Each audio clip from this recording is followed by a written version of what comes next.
Bonjour, bonne année tout le monde et bienvenue dans un nouvel épisode de Comics Code, le premier de 2023. Un épisode magique, plein de rires, d'amour, de chants et de joie, puisqu'il sera consacré à la nouvelle série Punisher, réalisée par Jason Aaron, Jesus Saiz et Paul Azaceta. Marvel a donc lancé début 2022 une nouvelle série régulière consacrée au Punisher, la précédente datée de 2018 et était signée Matthew Rosenberg et Simon Kudranski. En bientôt 50 ans de carrière, le personnage de Frank Castle a été mis à peu près toutes les sauces, ce qui nous a donné parfois des choses formidables et parfois des trucs qu'on s'est très vite dépêché d'oublier. Dans laquelle de ces deux catégories se rangera cette nouvelle version ? Bon, c'est encore trop tôt pour le dire avec certitude, la série étant en cours de publication aux États-Unis, mais disons que le pitch m'a donné envie de m'enfuir à toutes jambes et qu'à la lecture, j'ai trouvé les premiers épisodes vraiment réussis, ce qui est déjà beaucoup mieux que l'inverse. Le pitch en question, c'est le Punisher est désormais le leader et le tueur en chef de La Main. Oui, La Main, cette secte de tueurs mystiques qui hante l'univers Marvel depuis 40 ans et leur création par Frank Miller dans les pages de Daredevil. Quel rapport avec le Punisher ? À vrai dire, j'ai même pas le souvenir qu'il ait jamais croisé leur chemin. Et surtout, qu'est-ce qui lui prend de bosser pour eux ? Parce que, a priori, quand il reçoit la visite de La Main, la seule réaction logique de la part du Punisher, c'est de leur plomber la tronche au gros calibre. Et c'est là que Jason Aaron introduit dans son scénario un élément encore plus casse-gueule, que je ne vous révélerai pas, pour justifier la présence du Punisher au sein de la secte. Et le truc le plus étonnant, c'est que ça fonctionne.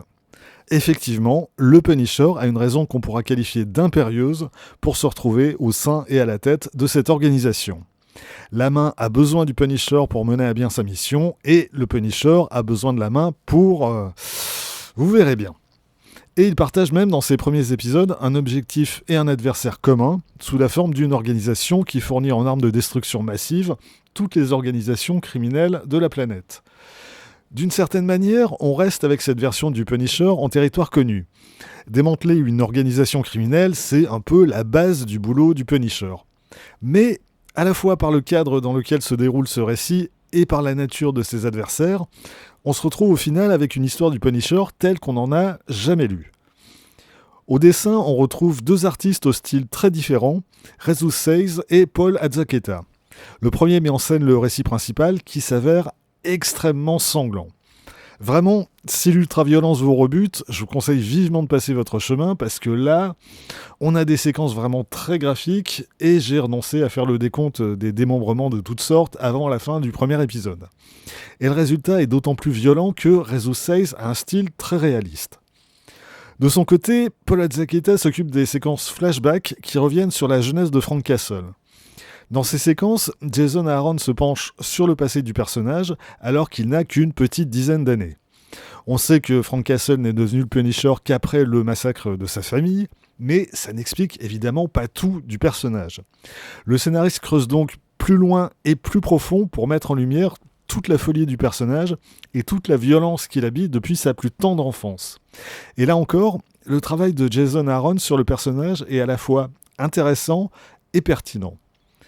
Paradoxalement, placer le Punisher dans un contexte radicalement nouveau pour lui permet à Jason Aaron d'insister davantage sur la nature profonde du personnage, sur ce qui le motive à poursuivre sa guerre sans fin, sur les sacrifices qu'il est prêt ou non à faire pour parvenir à ses fins, et au final, ça met encore mieux en lumière toute la noirceur du personnage.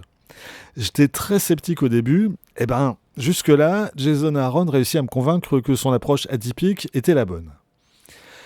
Terminons avec l'édition française qui paraît chez Panini Comics le 4 janvier 2023 et qui rassemble les 4 premiers épisodes de la série. Vous allez me dire, 4 épisodes seulement ? Oui, certes c'est peu, mais chaque épisode faisant 30 pages et le premier même un peu plus, on se retrouve avec un album de taille normale. Le problème, c'est que le premier arc de la série se déroule pas sur 4, mais sur 6 épisodes. Et d'ailleurs, le trade paperback US regroupe bien ces 6 épisodes.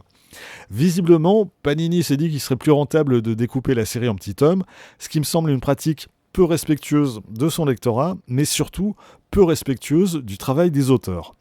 Bref, si vous lisez l'anglais, procurez-vous plutôt l'édition US, au final ça vous coûtera moins cher, et le découpage original du récit y est respecté. Voilà, c'est tout pour aujourd'hui. Encore une fois, je souhaite à tout le monde une très bonne année 2023.